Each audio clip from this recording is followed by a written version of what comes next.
Assalamualaikum warahmatullahi wabarakatuh. Kembali lagi bersama saya Febri Anissa, NIM 17087137 di mata kuliah pembentukan kondisi fisik hari Kamis. Nah, di sini saya menjelaskan buku BOMPA tentang bab 2-nya, yaitu prinsip pelatihan. Nah, di dalam bab tersebut ada beberapa hal di dalamnya. Yang pertama itu azas partisipasi aktif dalam pelatihan, prinsip pengembangan multilateral, prinsip spesialisasi, prinsip individualisasi, prinsip variasi, dan pemodelan proses pelatihan. Nah, yang pertama itu prinsip pelatihan. Teori dan metodologi dalam pelatihan sebagai kesatuan pendidikan jasmani dan olahraga memiliki prinsip spesifik yang tersendiri berdasarkan ilmu biologi, psikologi, dan pedagogik. Pedoman dan peraturan ini secara sistematis mengarahkan seluruh proses pelatihan. Pelatihan busur dikenal sebagai prinsip pelatihan. Pemanfaatan sistem pelatihan yang benar dari prinsip-prinsip pelatihan oleh seorang pelatih akan menghasilkan sebuah organisasi yang unggul dan kompeten dan yang lebih fungsional. berarti metode dan komponen pelatihan. Nah, selanjutnya yaitu azas partisipasi aktif dalam pelatihan. Nah, di sini pelatih tanpa memandang kemampuan dan pengetahuannya tidak akan bisa menghasilkan atlet yang dengan prestasi puncak maupun menghasilkan sebuah keajaiban terhadap atlet tersebut. Nah, Ritter 1981 menyarankan bahwa peraturan-peraturan tersebut dapat berasal dari azas ini. Yang pertama yaitu pelatih harus mengikat saran pelatih bersama dengan atletnya dengan harus mengambil peran aktif dalam menegakkan tujuan yang sesuai dengan mereka.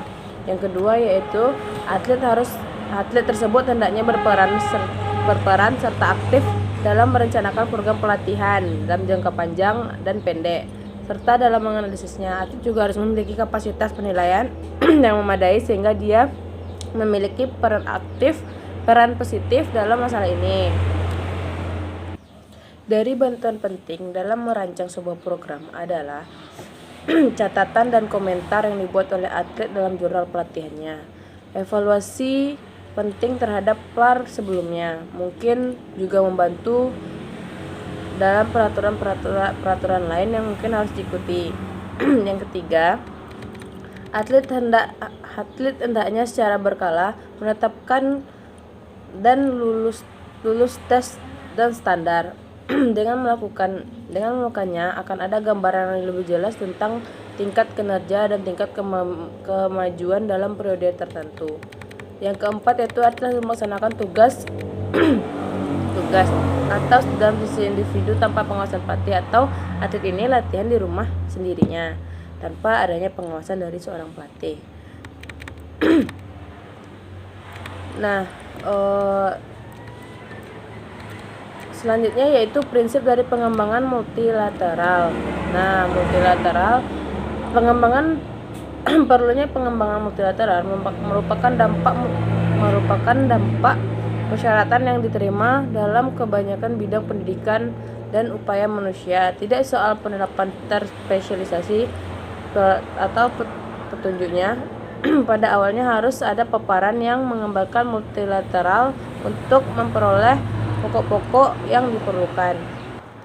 Prinsip pembangunan multilateral berkembang dari saling ketergantungannya antara organ dan sistem manusia dan antara fisiologis dan proses psikologis.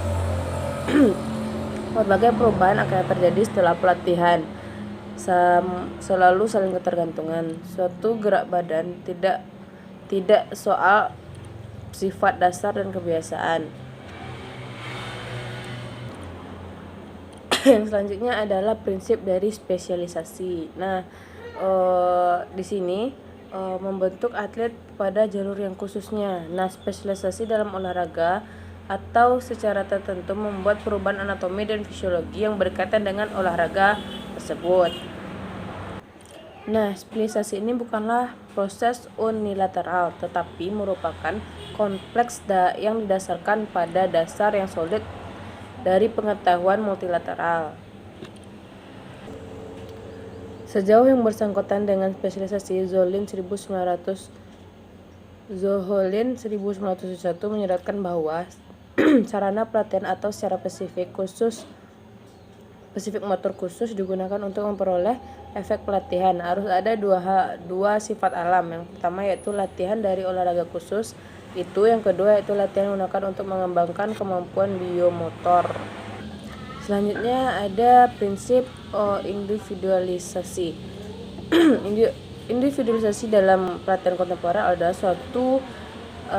salah satu syarat utama latihan kontemporer yang menunjuk pada ide setiap atlet terlepas dari tingkat kinerja diperlakukan secara individu sesuai dengan kemampuan, potensi, mempelajari karakteristik dan spesifikasi olahraga. Seluruh konsep dari pelatihan harus dimodelkan sesuai dengan psikologi seorang atlet dan karakteristik sehingga tujuan pelatihan dapat ditingkatkan secara alami. Menurut Ritter, keefektivitasan pelatih dalam pelatihan dapat dioptimalkan jika sesuai dengan peraturan yang telah diterapkan. Yang pertama yaitu sebuah analisis komprehensif terhadap kapasitas dan kepribadian atlet merupakan keharusan untuk menentukan batas toleransi dan upaya tertingginya. Kinerja setiap orang tergantung pada faktor-faktor berikut. Yang pertama yaitu zaman biologis dan kronologis, terutama pada anak dan junior yang tubuhnya belum mencapai kematangan dibandingkan dengan atlet dewasa yang pelatihan mereka hendaknya lebih luas, multilateral, dan intensitas sedang. Yang kedua yaitu pengalaman atau awal partisipasi dalam olahraga. Yang ketiga yaitu kapasitas individu dalam bekerja dan kinerjanya. Selanjutnya pelatihan dan status kesehatan atlet tersebut.